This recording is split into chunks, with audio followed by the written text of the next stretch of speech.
Hi. Unfortunately, we had to cancel the talk that we had planned for GDC. But we do have some super exciting news about PS5. And who better to bring that to you than the one and only Mark Cerny. Without further ado, over to you, Mark. Thank you, Jim. There will be lots of chances later on this year to look at the PlayStation 5 games. Today, I want to talk a bit about our goals for the PlayStation 5 hardware and how they influenced the development of the console. I think you all know I'm a big believer in console generations. Once every 5 or 6 or 7 years, a console arrives with substantially new capabilities. There's a lot of learning by the game developers, hopefully not too overwhelming, and soon there's games that could never have been created before. Now, it used to be that as a console designer, you'd somehow intuit what would be the best set of capabilities for the new console, and then build it in complete secrecy. For the PlayStation consoles, that period lasted through PlayStation 3, a powerful and groundbreaking console, but also one that caused quite a lot of heartache, as it was initially difficult to develop games for. So, starting with PlayStation 4, we've taken a different approach, roughly centered around 3 principles. The first of these is listening to the developers, which is to say that a lot of what we put into a console derives directly from the needs and aspirations of the game creators. We definitely do have some ideas of our own, but at the core of our philosophy for designing consoles is that game players are here for the fantastic games. Which is to say that game creators matter. Anything we can do to make life easier for the game creators or help them realize their dreams, we will do. So, about once every 2 years, I take a tour of the industry. I go to the various developers and publishers, sit down, and discuss how they're doing with the current consoles and what they'd like to see in future consoles. This requires weeks on the road, as reaching the bulk of the game creators involves talking to well over 100 people at something like 24 publishers and developers. And it is incredibly valuable. By the way, the feature most requested by the developers, that was an SSD. Which we were very happy to put in the hardware, but a lot of problem solving was required. I'll be doing a deep dive on the SSD and surrounding systems later on in this talk. It's also key to make a generational leap while keeping the console sufficiently familiar to game developers. I think about this in terms of balancing evolution and revolution. Now, with PlayStation 1, 2, and 3, the target was a revolution each time with a brand new feature set. That was great in many ways, but time for the developers to get up and running got longer with each console. In the past, I've called this time to triangle. Here's what I had for those 3 consoles. To be clear, I'm not talking about time to make a game. Developers will be ambitious, and it may take them 6 years or so to realize their vision. What I'm talking about is that dead time before graphics and other aspects of game development are up and running, and trying to minimize that. On the other hand, if we're trying to reduce that dead time to 0, that means the hardware architecture can't change at all. We're handcuffed. We need to judge, for each feature, what value it adds, and whether it's worth the increase in developer time needed to support it. So with PlayStation 4, we were able to strike a pretty good balance between performance and familiarity. We got required learning back to PlayStation 1 levels. With PS5, the GPU was definitely the area we felt the most tension between adding new features and keeping a familiar programming model. Ultimately, I think we've ended up with something under a month of getting up to speed. That feels like we're striking about the right balance. I'll go into a bit more detail later today about our philosophy with the GPU and the specific feature set that resulted from it. It's also very important for us, as the hardware team, to find new dreams, by which I mean something other than CPU performance, GPU performance, and the amount of RAM. The increase in graphics performance over the past 2 decades has been astonishing, but there are other areas in which we can innovate and provide significant value to the game creators, and through them, the players. That's why the SSD was very much on our list of directions to explore, regardless of what came out of the conversations with game developers and publishers. The biggest feature in this category is the custom engine for audio. That's today's final topic. The push for vastly improved audio, and in particular 3D audio, isn't something that came out of the developer meetings. It's much more the case that we had a dream of what might be possible 5 years from now, and then worked out a number of steps we could take to set us on that path. So here again are the three principles, the first being enabling the desires of developers to drive the hardware design. To me, the SSD really is the key to the next generation. It's a game changer. And it was the #1 ask from developers for PlayStation 5. As in, we know it's probably impossible, but can you put an SSD in it? That was a discussion we were also having internally. It was clear that the presence of a hard drive in every PlayStation 4 was having a positive impact. A lot of things that would simply have been impossible at Blu-ray disc speeds were now possible. At the same time, though, in 2015 and 2016, when we were having these conversations, developers were already banging up against the limits of the hard drive, and a lot of developer time was being spent designing around slow load speeds. I want to focus in on just one number here, which is how long it takes to load a gigabyte of data from a hard drive. The difficulty being that hard drives are neither particularly fast nor flexible. If all your data is in one block, which is frankly not very likely, you can load 50 to 100 megabytes a second, depending on where the data is located on the hard drive. Let's assume it's on the outer edge, which means loading a gigabyte takes 10 seconds. If you compress your game packages, you can fit more data on the Blu-ray disc and also effectively boost your hard drive read speed by the compression ratio. We support zlib decompression on PlayStation 4 that gets you something like 50% more data on the disk and 50% higher effective read speed.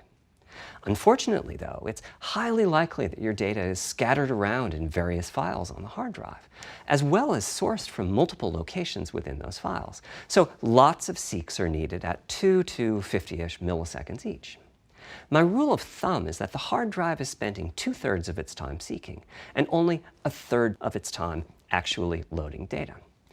Putting all of that together, a gigabyte is very roughly 20 seconds to load from a hard drive. Now, a gigabyte is not much data. Games are using 5 or 6 gigabytes of RAM on PlayStation 4, so boot times and load times can get pretty grim. Or to put that differently, as a player, you wait for the game to boot, wait for the game to load, wait for the level to reload every time you die, and you wait for what is euphemistically called fast travel. And all of that leads to the dream. What if we could have not just an SSD, but a blindingly fast SSD? If we could load 5 gigabytes a second from it, what would change? Now, SSDs are completely different from hard drives. They don't have seeks as such. If you have a 5 gigabyte a second SSD, you can read data from 1,000 different locations in that second, pretty much at speed.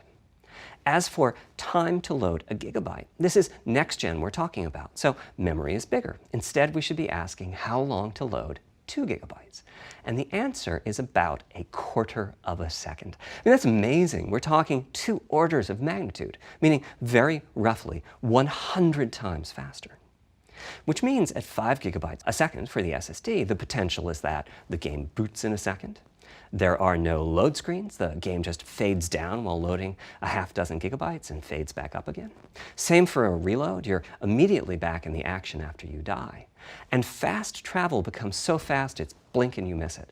As game creators, we go from trying to distract the player from how long fast travel is taking, like those Spider-Man subway rides, to being so blindingly fast that we might even have to slow that transition down. Pretty cool, right? But for me, this is not the primary reason to change from a hard drive to an SSD.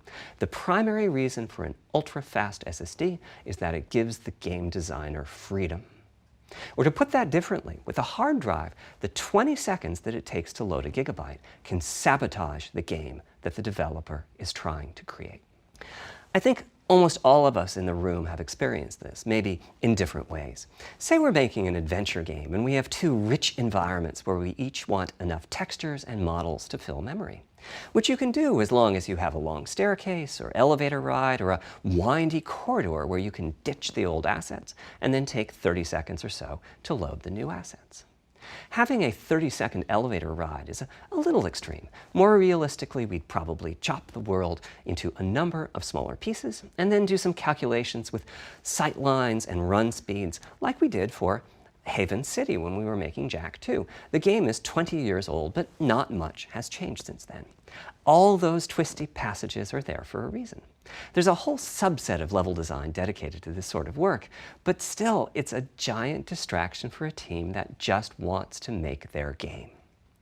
So when I talked about the dream of an SSD, part of the reason for that 5 GB a second target was to eliminate loads, but also part of the reason for that target was streaming.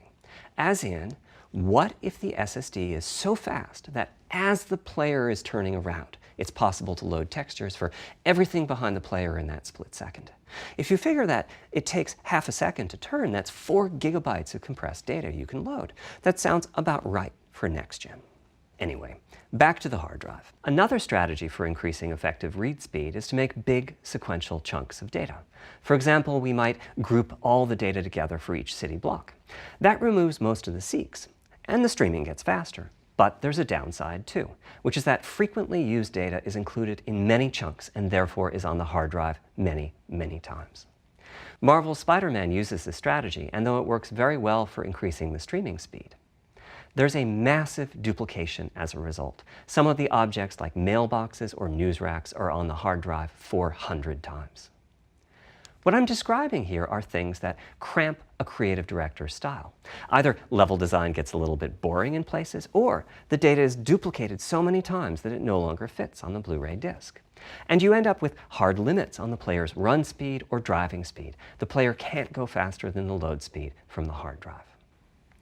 And finally, I'm sure many of you have noticed that after a patch download, a PlayStation 4 will sometimes take a long time to install the patch.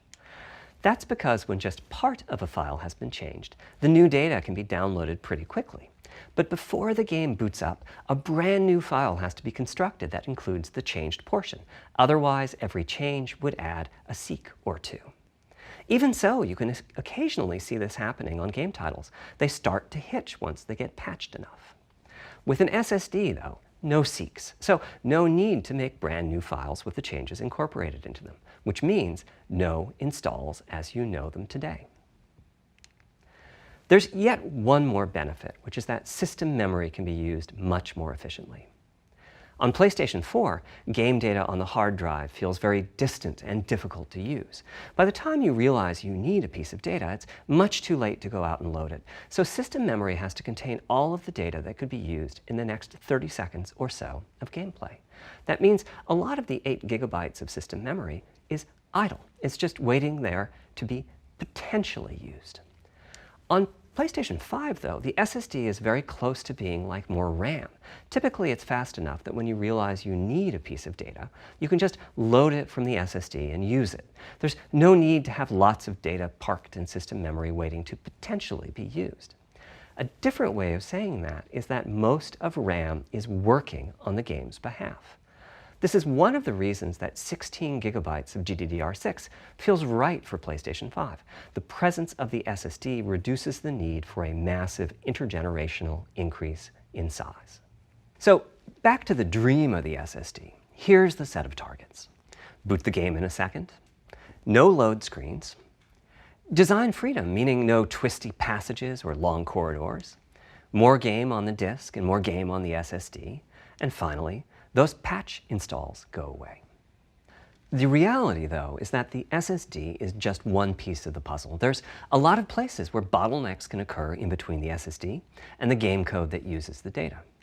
You can see this on PlayStation 4. If I use an SSD with 10 times the speed of a standard hard drive, I probably see only double the loading speed, if that. For PlayStation 5, our goal was not just that the SSD itself be 100 times faster. It was that game loads and streaming would be 100 times faster. So every single potential bottleneck needed to be addressed. And there are a lot of them. Let's look at check-in and what happens when its overhead gets 100 times larger. Conceptually, check-in is a pretty simple process. Data is loaded into system memory from the hard drive or SSD. It's examined, a few values are tweaked to check it in, and then it's moved to its final location. At the SSD speeds we're talking about, that last part, moving the data, meaning copying it from one location to another, takes roughly an entire next-gen CPU core. And that's just the tip of the iceberg. If all the overheads get 100 times larger, that will cripple the frame rate as soon as the player moves and that massive stream of data starts coming off the SSD. So to solve all of that, we built a lot of custom hardware, namely a custom flash controller and a number of custom units in our main chip. The flash controller in the SSD was designed for smooth and bottleneck-free operation, but also with games in mind. For example, there are 6 levels of priority when reading from the SSD. Priority is very important. You can imagine the player heading into some new location in the world and the game requesting a few gigabytes of textures. And while those textures are being loaded, an enemy is shot and has to speak a few dying words. Having multiple priority levels lets the audio for those dying words get loaded immediately. On one side, that flash controller connects to the actual flash dies that supply the storage. To reach our bandwidth target of 5 gigabytes a second, we ended up with a 12-channel interface. 8 channels wouldn't be enough. The resulting bandwidth we've achieved is actually 5.5 gigabytes a second. With a 12-channel interface, the most natural size that emerges for an SSD is 825 gigabytes. The key question for us was, is that enough? I mean, it's tempting to add more, but flash certainly doesn't come cheap, and we have a responsibility to our gaming audience to be cost-effective with regards to what we put in the console. Ultimately, we resolved this question by looking at the play patterns of a broad range of gamers.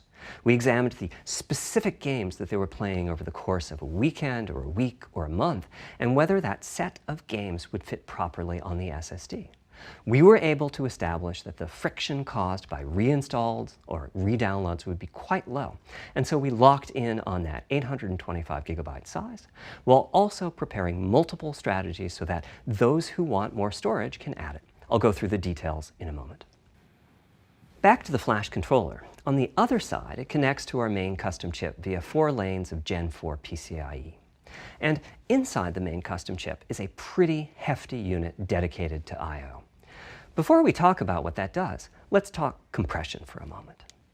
PlayStation 4 used zlib as its compression format.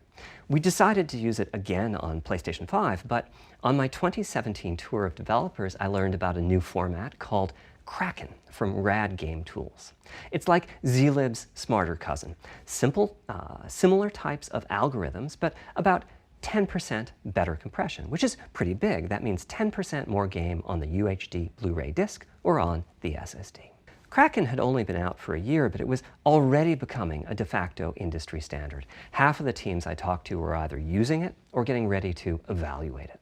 So we hustled and built a custom decompressor into the I/O unit, one capable of handling over 5 gigabytes of Kraken format input data a second.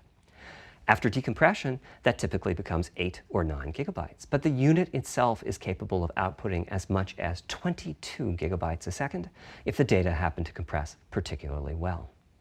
By the way, in terms of performance, that custom decompressor equates to 9 of our Zen 2 cores. That's what it would take to decompress the Kraken stream with a conventional CPU. There's a lot more in the custom I/O unit, including a dedicated DMA controller. The game can direct exactly where it wants to send the data coming off of the SSD. This equates to another Zen 2 core or 2 in terms of its copy performance. Its primary purpose is to remove check-in as a bottleneck. There's 2 dedicated I/O coprocessors and a large RAM pool. These aren't Zen 2 cores. They're there principally to direct the variety of custom hardware around them. One of the coprocessors is dedicated to SSD I/O. This lets us bypass traditional file I/O and its bottlenecks when reading from the SSD. The other is responsible for memory mapping, which I know doesn't sound like anything related to the SSD, but a lot of developers map and remap memory as part of file I/O, and this too can become a bottleneck. There are coherency engines to assist the coprocessors. Coherency comes up a lot in places. Probably the biggest coherency issue is stale data in the GPU caches. Flushing all of the GPU caches whenever the SSD is read is an unattractive option. It could really hurt the GPU performance. So we've implemented a gentler way of doing things, where the coherency engines inform the GPU of the overwritten address ranges, and custom scrubbers in several dozen GPU caches do pinpoint evictions of just those address ranges. The best thing is, as a game developer, when you read from the SSD, you don't need to know any of this. You don't even need to know that your data is compressed. You just indicate what data you'd like to read from your original uncompressed file and where you'd like to put it, and the whole process of loading it happens invisibly to you and at very high speed. Back to the dream. Thanks to all of that surrounding hardware, our 5.5 gigabytes a second really should translate into something like 100 times faster I/O than PS4 and allow the dream of no load screens and super fast streaming to become a reality. Having said that, expandability of our SSD is going to be quite important. Flash is costly, and you may very well want to add storage to whatever we put in the console. Now, the kind of storage you need depends on how you're going to use it. If you have an extensive PlayStation 4 library and you'd like to take advantage of backwards compatibility to play those games on PlayStation 5, then a large external hard drive is ideal. You can leave your games on the hard drive and play them directly from there, thus saving the pricier SSD storage for your PlayStation 5 titles, or you can copy your active PlayStation 4 titles to the SSD. If your purpose in adding more storage is to play PlayStation 5 titles, though, ideally you would add to your SSD storage.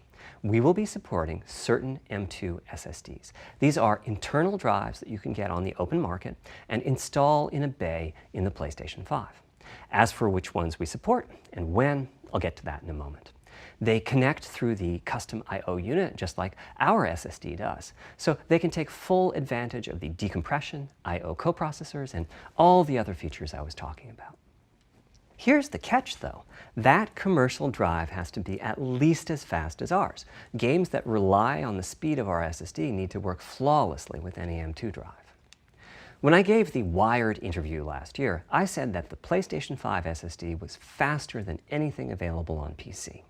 At the time, commercial M2 drives used PCIe 3.0, and 4 lanes of that cap out at 3.5 gigabytes a second. In other words, no PCIe 3.0 drive can hit the required spec. M2 drives with PCIe 4.0 are now out in the market. We're getting samples and seeing 4 or 5 gigabytes a second from them. By year's end, I expect there will be drives that saturate 4.0 and support 7 gigabytes a second. Having said that, we are comparing apples and oranges, though, because that commercial M2 drive will have its own architecture, its own flash controller, and so on. For example, the NVMe specification lays out a priority scheme for requests that the M2 drives can use. And that scheme is pretty nice, but it only has 2 true priority levels. Our drive supports 6. We can hook up a drive with only 2 priority levels, definitely, but our custom I/O unit has to arbitrate the extra priorities rather than the M2 drive's flash controller. And so the M2 drive needs a little extra speed to take care of issues arising from the different approach. That commercial drive also needs to physically fit inside of the bay we created in PlayStation 5 for M2 drives. Unlike internal hard drives, there's unfortunately no standard for the height of an M2 drive, and some M2 drives have giant heat sinks. In fact, some of them even have their own fans. Right now, we're getting M2 drive samples and benchmarking them in various ways. When games hit beta as they get ready for the PlayStation 5 launch at year-end, we'll also be doing some compatibility testing to make sure that the architecture of particular M2 drives isn't too foreign for the games to handle. Once we've done that compatibility testing, we should be able to start letting you know which drives will physically fit and which drive samples have benchmarked appropriately high in our testing. It would be great if that happened by launch, but it's likely to be a bit past it, so please hold off on getting that M2 drive until you hear from us. Okay, back to our principles. Balancing evolution and revolution is the second of them. This was definitely a recurring theme with the GPU. We need new GPU features and capabilities. If we only have more performance, it's not really a new generation of console. Of course, many of these capabilities result in more performance. That's part of why a PlayStation 5 teraflop is more powerful than a PlayStation 4 teraflop. But we aren't just looking for the performance. We also need the ability to do something with the GPU that could not have been done before. And we need higher performance per watt. Every time we double the performance of some GPU component, we don't want to find out we've doubled the power consumed and the heat produced. But at the same time, we have to make sure the GPU can run PS4 games, and we have to ensure that the architecture is easy for the developers to adopt. Now, backwards compatibility was handled masterfully by AMD. They treated it as a key need throughout the design process. As our solution to adding new features without blindsiding developers, we made sure that if there were new significant features, it would be optional to use them. The GPU supports ray tracing, but you don't have to use ray tracing to make your game. The GPU supports primitive shaders, but you can release your first game on PlayStation 5 without making any use of them. Before I get into the capabilities of the GPU, I'd like to make clear 2 points that can be quite confusing. First, we have a custom AMD GPU based on their RDNA 2 technology. What does that mean? AMD is continuously improving and revising their tech. For RDNA 2, their goals were, roughly speaking, to reduce power consumption by re-architecting the GPU to put data close to where it's needed, to optimize the GPU for performance, and to add a new, more advanced feature set. But that feature set is malleable, which is to say that we have our own needs for PlayStation, and that can factor into what the AMD roadmap becomes. So collaboration is born. If we bring concepts to AMD that are felt to be widely useful, then they can be adopted into RDNA 2 and used broadly, including in PC GPUs. If the ideas are sufficiently specific to what we're trying to accomplish, like the GPU cache scrubbers I was talking about, then they end up being just for us. If you see a similar discrete GPU available as a PC card at roughly the same time as we release our console, that means our collaboration with AMD succeeded in producing technology useful in both worlds. It doesn't mean that we as Sony simply incorporated the PC part into our console. This continuous improvement in AMD technology means it's dangerous to rely on teraflops as an absolute indicator of performance, and CU count should be avoided as well. In the case of CPUs, we all understand this. The PlayStation 4 and PlayStation 5 each have 8 CPUs, but we never think that meant the capabilities and performance are equal. It's the same for CUs. For one thing, they've been getting much larger over time. Adding new features means adding lots of transistors. In fact, the transistor count for a PlayStation 5 CU is 62% larger than the transistor count for a PlayStation 4 CU. Second, the PlayStation 5 GPU is backwards compatible with PlayStation 4. What does that mean? One way you can achieve backwards compatibility is to put the previous console's chipset in the new console, like we did with some PlayStation 3s, but that's of course extremely expensive. A better way is to incorporate any differences in the previous console's logic into the new console's custom chips, meaning that even as the technology evolves, the logic and feature set that PlayStation 4 and PlayStation 4 Pro titles rely on is still available in backwards compatibility modes. One advantage of this strategy is that once backwards compatibility is in the console, it's in. It's not as if a cost down will remove backwards compatibility like it did on PlayStation 3. Achieving this unification of functionality took years of efforts by AMD, as any roadmap advancement creates a potential divergence in logic. Running PS4 and PS4 titles at boosted frequencies has also added complexity. The boost is truly massive this time around, and some game code just can't handle it. Testing has to be done on a title-by-title basis. Results are excellent, though. We recently took a look at the top 100 PlayStation 4 titles as ranked by playtime, and we're expecting almost all of them to be playable at launch on PlayStation 5. With regards to new features, as I said, our strategy was to try to break new ground, but at the same time not to require use of the new GPU capabilities. For more than a decade, GPUs have imposed a restriction on game engines. Software handles vertex processing, but for the most part, dedicated hardware is responsible for the triangles and other geometry that the vertices form. That means it's not possible to do even basic optimizations, such as aborting processing of a vertex if all geometry that uses it is off-screen. PlayStation 5 has a new unit called the Geometry Engine, which brings handling of triangles and other primitives under full programmatic control. As a game developer, you're free to ignore its existence and use the PlayStation 5 GPU as if it were no more capable than the PS4 GPU, or you can use this new intelligence in various ways. Simple usage could be performance optimization, such as removing backfaced or off-screen vertices and triangles. More complex usage involves something called primitive shaders, which allow the game to synthesize geometry on the fly as it's being rendered. It's a brand new capability. Using primitive shaders on PlayStation 5 will allow for a broad variety of techniques, including smoothly varying level of detail, addition of procedural detail to close-up objects, and improvements to particle effects and other visual special effects. Another major new feature of our custom RDNA 2-based GPU is ray tracing, using the same strategy as AMD's upcoming PC GPUs.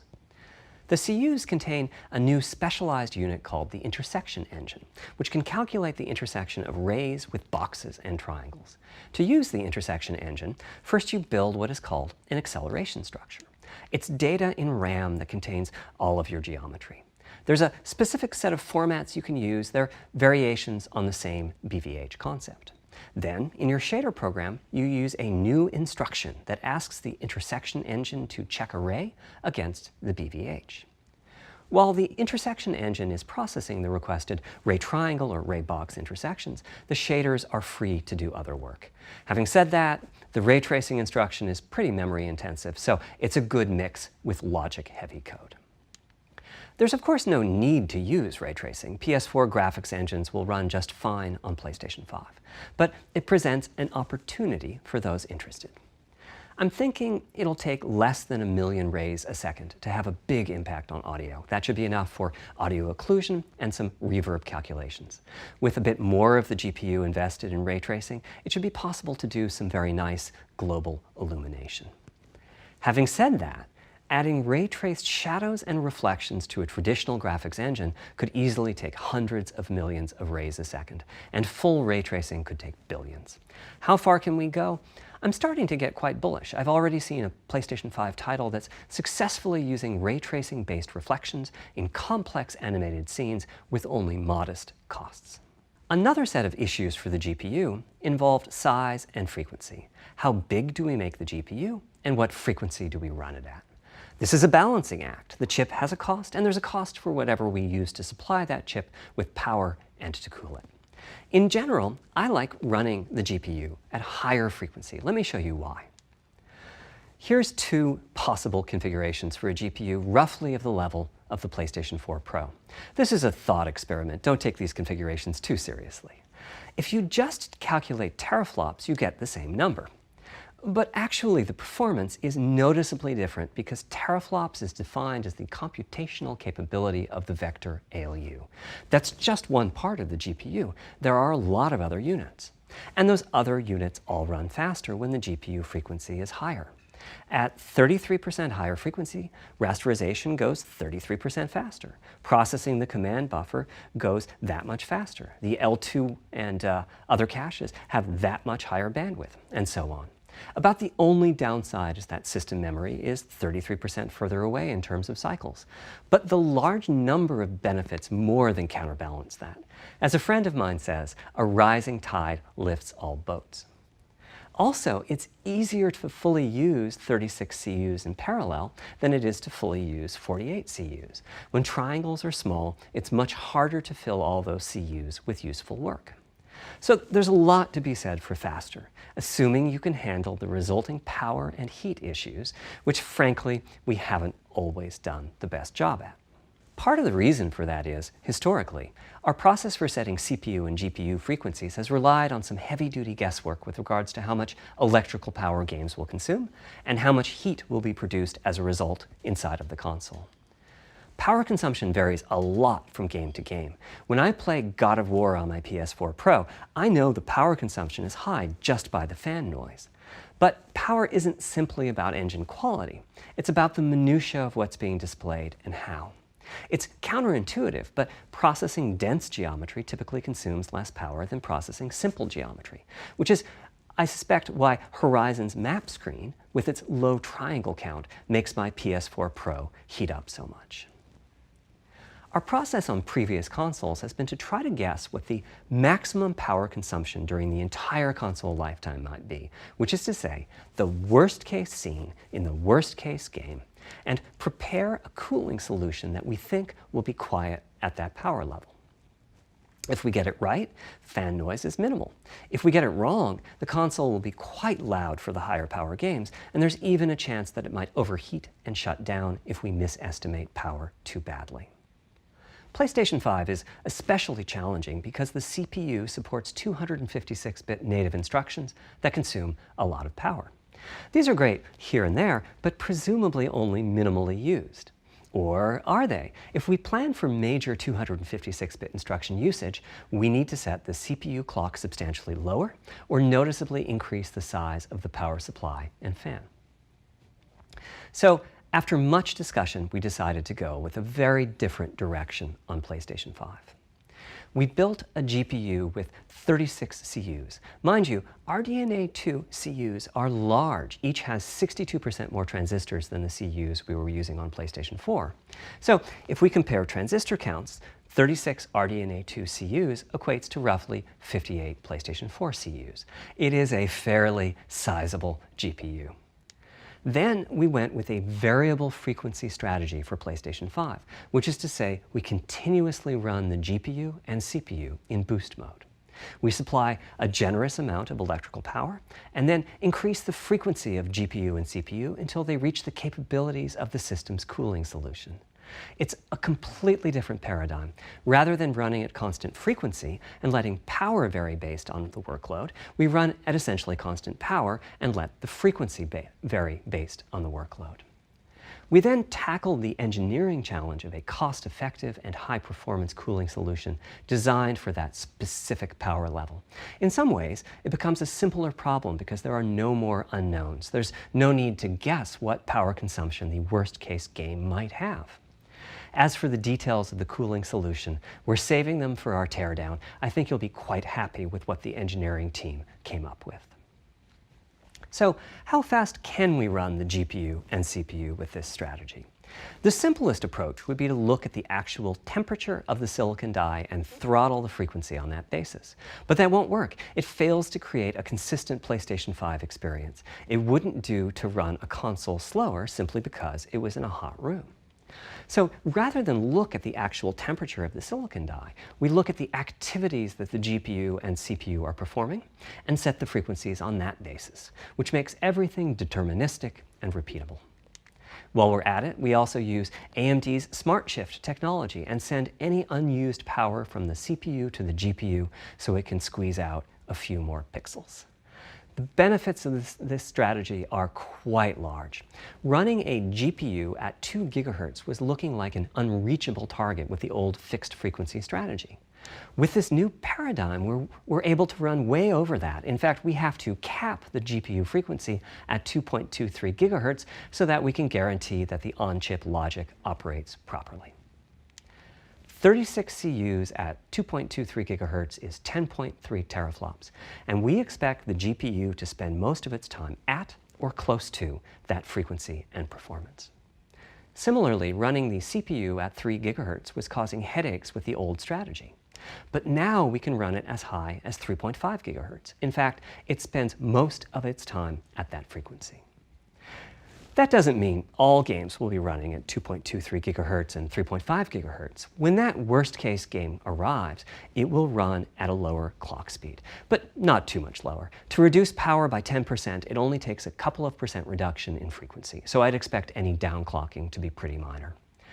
All things considered, the change to a variable frequency approach will show significant gains for PlayStation gamers. The final of our 3 principles was about finding new dreams. It's important for us on the hardware team to find new ways to expand or deepen gaming, and that's what led us to a focus on 3D audio. As players, we experience the game through the visuals, through audio, and through the feedback we receive from the controller, such as rumble or haptics. Personally, I feel a game is just dead without audio. Visuals are, of course, important, but the impact of audio is huge as well. At the same time, the audio team on a game project has to do a lot with a little.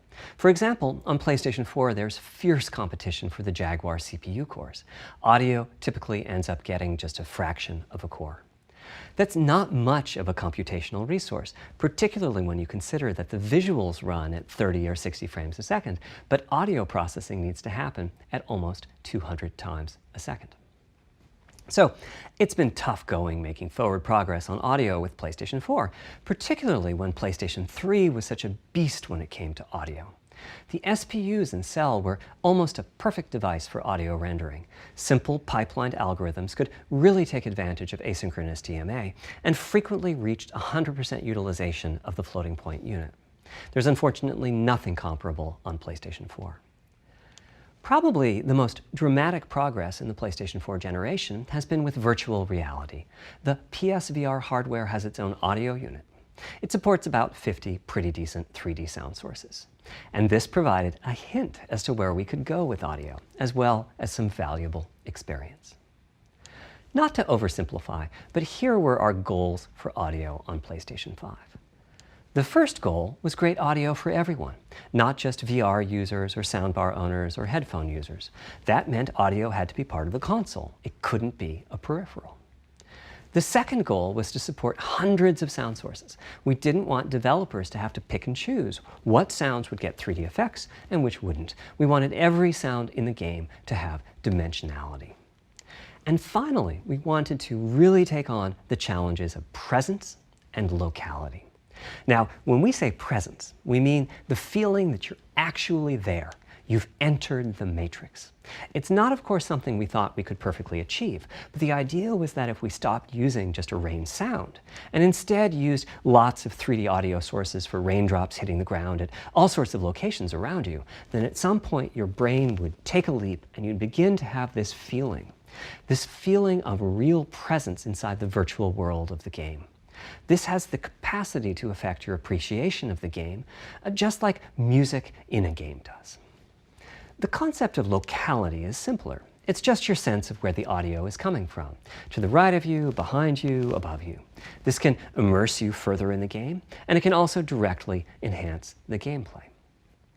To use Dead Space as an example, I know, old school, you're fighting enemies in fairly dark, spooky locations. Back in the day, if you played the game using the TV speakers, you could tell that there was one last enemy growling and hunting you down, but it was difficult to tell quite where that enemy was. With headphones, you could tell that the enemy was somewhere on the right, which let you deduce, if you couldn't see it, that it must be somewhere behind and to your right. But with 3D audio with good locality, the idea is you know the enemy is precisely there, and you turn and you take it out. So, how do we know where a sound is coming from in the first place? Well, all those bumps and folds in the ear have a meaning, evolutionarily speaking. Based on what direction the sound is coming from, sound waves bounce around inside the ear, there's some constructive and destructive interference, and the result is a change in volume. The phase of the sound also shifts, depending on what path the sound wave took to reach the ear canal. These volume changes and phase shifts are different for each direction and also vary depending on the frequency of the sound. Head size and head shape also impact the sound in a similar fashion. The way that the sound changes, based on direction and frequency, can be encoded in a table called the Head-Related Transfer Function, or HRTF. Here's part of one. The vertical axis is the frequency. The horizontal axis is the direction, front, back, left, right, and the color gives the degree of attenuation of the sound at that frequency. The HRTF is as unique to an individual as a fingerprint is. In fact, you're looking at mine right now. Here's how we measure an HRTF. We've taken hundreds of people through this process. We put a microphone in the subject's left and right ear canals, and then sit the subject down in the middle of an array of 22 speakers. We then play an audio sweep from each speaker as we rotate the subject. In the course of 10 or 20 minutes, we're able to sample the HRTF at over 1,000 locations. Using an HRTF when rendering audio creates unparalleled quality, but it's computationally expensive. The simplest way to use an HRTF is to process a sound source to make it appear as if it's coming from one of those 1,000 locations we sample. Unfortunately, the processing has to be done in frequency domain rather than time domain, so there's multiple fast Fourier transforms needed for every sound source for every audio tick. That's a lot of multiplies. This computational complexity was the determining factor for our strategy. It meant we had to bite the bullet and design and build a custom hardware unit for 3D audio. Collectively, we're referring to the hardware unit and the proprietary algorithms we run on it as Tempest 3D Audio Tech. The meaning of 3D audio and technology should be pretty obvious here. As for Tempest, I feel it really reflects our goals with audio. It suggests a certain intensity of experience and also hints at your presence within it. We're calling the hardware unit that we built the Tempest engine. It's based on AMD's GPU technology. We modified a compute unit in such a way as to make it very close to the SPUs in PlayStation 3. Remember when I said that they were ideal for audio? So the Tempest engine has no caches, just like an SPU. All data access is via DMA, just like an SPU. Our target was that it would have more power than a CPU, thanks to the parallelism that a GPU can achieve, and that it would be more efficient than our GPU, thanks to the SPU-like architecture. The goal being to make possible near 100% utilization of the CU's vector units. Where we ended up is a unit with roughly the same SIMD power and bandwidth as all 8 Jaguar cores in the PlayStation 4 combined. If we were to use the same algorithms as PSVR, that's enough for something like 5,000 sound sources. But of course, we want to use more complex algorithms, and we don't need anything like that number of sounds. It would have been wonderful if a simpler strategy, such as using Dolby Atmos peripherals, could have achieved our goals, but we wanted 3D audio for all, not just those with licensed soundbars or the like. Also, we wanted many hundreds of sound sources, not just the 32 that Atmos supports. And finally, we wanted to be able to throw an overwhelming amount of processing power at the problem, and it wasn't clear what any peripheral might have inside of it. In fact, with the Tempest engine, we've even got enough power that we can allocate some to the games, to the extent that games want to make use of convolution reverb and other algorithms that are either computationally expensive or need high bandwidth. But the primary purpose of the Tempest engine remains 3D audio. Now, 3D audio is a major academic research topic. It's safe to say that no one in the world has all of the answers. And the set of algorithms that has to be invented, tuned, or implemented to realize our vision for 3D audio is immense. For example, use of HRTFs in games is quite complex. Before, I talked about making a sound source appear as if it's coming from one of those 1,000 HRTF sample locations. But for high-quality 3D game audio, we have to handle other possibilities. The sound source might not be at one of the 1,000 HRTF sample locations, so we have to blend the HRTF data from the closest locations that we have sampled. The sound source might be moving, which needs very special handling as that blend keeps changing, and that can cause phase artifacts in the resulting audio. Or the sound source might have a size to it, meaning it should feel as if it's coming from an area rather than a single point. There's also whole categories of approaches to be handled. 3D audio can be implemented using individual processing of 3D sound sources. But alternatively, ambisonics can be used for 3D audio. Ambisonics being somewhat like the spherical harmonics used in computer graphics. And finally, there's audio devices. The player might be using headphones or TV speakers or have a higher-end surround sound setup with 6 or more speakers, all of which need different approaches. That's a lot of variations. It's nice to have the computational resources of the Tempest engine, but it's clear that achieving our ultimate goals with 3D audio is going to be a multi-year, step-by-step process. Having said that, headphone audio implementation is largely complete at this time. It was a natural place for us to start. With headphones, we control exactly what each ear hears, and therefore the algorithmic development and implementation are more straightforward. For TV speakers and stereo speakers, we're in the process of implementing virtual surround sound. The idea being that if you're sitting in a sweet spot in front of the TV, then the sound can be made to feel as if it's coming from any direction, even behind you. Virtual surround sound has a lot in common with 3D audio on headphones, but it's more complex because the left ear can hear the right speaker and vice versa. We have a basic implementation of virtual surround sound up and running. We're now looking at increasing the size of that sweet spot which is to say, making the area you need to be in to feel the 3D effect larger, and we're also working to boost the sense of locality. Headphone audio is the current gold standard for 3D audio on PlayStation 5, but we're going to see what we can do to bring virtual surround sound to a similar level, after which we'll start in on setups with more speakers, such as 6-channel surround sound. It's now to the point where some of the PlayStation 5 games in development are extensively using these systems. One of the game demos allows you to toggle between conventional PlayStation 4 style stereo audio and our new 3D audio. I listened with just an ordinary pair of over-the-ear headphones, and wow, I could feel a difference. 3D audio has that dimensional feel to it. Conventional stereo audio feels smashed flat by comparison. The improvement is obvious. So, a big advancement, but have I entered the matrix? Does my brain believe I'm really there, like I was talking about earlier when I explained our target of presence? Well, the answer is no, but you've probably caught on to what's missing here, namely whose HRTF was being used. It wasn't mine, it was the default HRTF. The audio team analyzed the hundreds that they measured and chose the one they felt was the closest fit to the total game-playing audience. This shows a piece of the default HRTF on the left and my HRTF on the right. You can see that the general features are much the same, but the details are quite different. With the default HRTF, as I said, the 3D audio sounds pretty great. When I use my HRTF, though, the audio reaches a higher level of realism, which is to say that when using headphones and my HRTF, I occasionally get fooled and even think a sound is coming from the real world when it's actually coming from the game. A corollary to this is that there are a few people whose HRTFs are sufficiently far from the default HRTF, that's the red dot here, that they can toggle between PS4 style and PS5 style audio and not sense much difference. I've had a few people describe the PlayStation 5's 3D audio as sounding like a bit better stereo audio. Presumably they're the ones at the very edges of this diagram. Which means what HRTF you're using is key. I'd like everyone to be able to experience what I'm experiencing, but obviously it's not possible to measure the HRTF of every PlayStation user. That means HRTF selection and synthesis are going to be big topics going forward as the Tempest technology matures.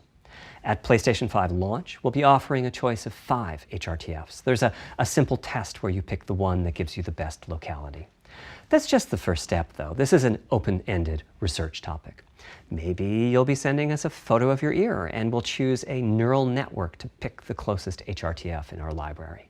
Maybe you'll be sending us a video of your ears and your head, and we'll make a 3D model of them and synthesize the HRTF. Maybe you'll play an audio game to tune your HRTF. We'll be subtly changing it as you play and home in on the HRTF that gives you the highest score, meaning that it matches you the best. This is a journey we'll all be taking together over the next few years. Ultimately, we're committing to enabling everyone to experience that next level of realism.